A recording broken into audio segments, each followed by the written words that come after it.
Hi Ben, how are you? Well, Rachel, how you doing? Doing great. If you see a cat, his name is also Benjamin, but he was Hey, all up on my desk a second ago, and so I pushed him away. it's all good. Um, Shout out to the cats. We out here. we do have to start by saying Earl was my favorite character in season one, and I was Oh, glad to see kind of his journey in season two and how he's both getting help and coming to terms with like his own mental state and what he needs to do for himself, which yeah. I think is a really cool exploration for that character. And so for you, did you have any say in like kind of where Earl was going, or what has been your favorite part of getting to explore like this side of Earl as a character? Yeah. I got an unfair amount of say because the show creators and the producers are uh are the cream of the crop as far as I'm concerned. And part of that is because they were so adamant about coming to us as actors and saying, okay, what are how do you see or understand this thing or this character before they sort of finalize the idea? I think they just really played to our strengths in a way that Mhm. is beautiful and you hope anyone you work with would do. Um, so yeah, Yeah, that's awesome because I talked to Jasmine earlier and everything sounds very like theatrical, like in how everyone is approaching these roles.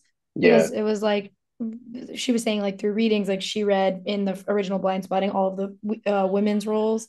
And I was like, that's a very like theater thing. yeah, But that also sounds very theater to be like, where do you see the character? Like, where would yeah, you want to take him? yeah, And so in season two, obviously, I don't want to get into too many spoilers, but like I do like in that those first two episodes, or the first episode, we don't really get to see Earl, but in the second one, we kind of see where he is and yeah, what's been going on with him.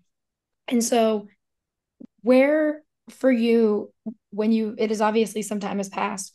So, like, how did you map out those? I believe it was 6 months that yeah, he was gone and kind of where he was mentally in his journey, because it is a very important 6 months that we're now seeing yeah, the post of. yeah. Um, I'm personally, as Benjamin, not great at compartmentalizing. Earl is great at that. And Mhm. that was the big thing to me was, okay, I'm back, y'all. I'm cool. I'm good. I'm starting this. I'm, starting this business. I'm moving through the world. Um, I think that set the stage for a sort of creeping, almost horror-esque mental disposition he had to deal with, right? It's like, oh, what Mhm. is this thing in the background? What is this thing around the corner that sort of jumps out at me from the dark crevices of my mind? It's this experience I haven't really sat with, I haven't really engaged with. And by the end of the season, we see how that transformed him and what that experience really, we get a glimpse of what it was. So I think that was how I tried to sort of situate those 6 months in my mind as a thing Mhm. that he would motivate him because the way it was compartmentalized, this thing that was sort of like vibrating beneath everything else. Yeah, and I think, and also I really do love kind of in season one, we saw Janelle and Earl's relationship growing, and then like where it is in season two is like a completely different place.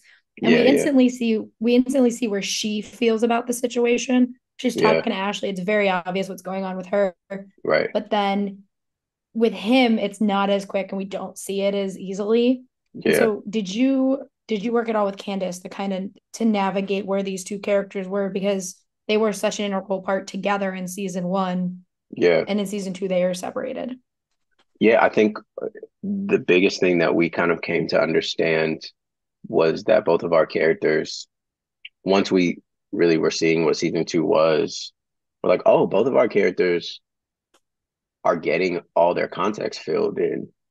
And so that means that they have to now interact not as two new kids in class who have crushes on each other, right? Mm-hmm. But as like, oh, you just got to this school and you have a boyfriend at your old school, and you got to this school and you had a whole thing at your old school. And so now we have to find out how to balance the equation based on more context that they both kept from each other in Mm-hmm. season one. So I think that was sort of our collective realization, me and Candace being like, oh, okay, like that's what you had going on. You didn't tell me that, right? And it's like because we didn't know, and that was kind of fun to explore and find out.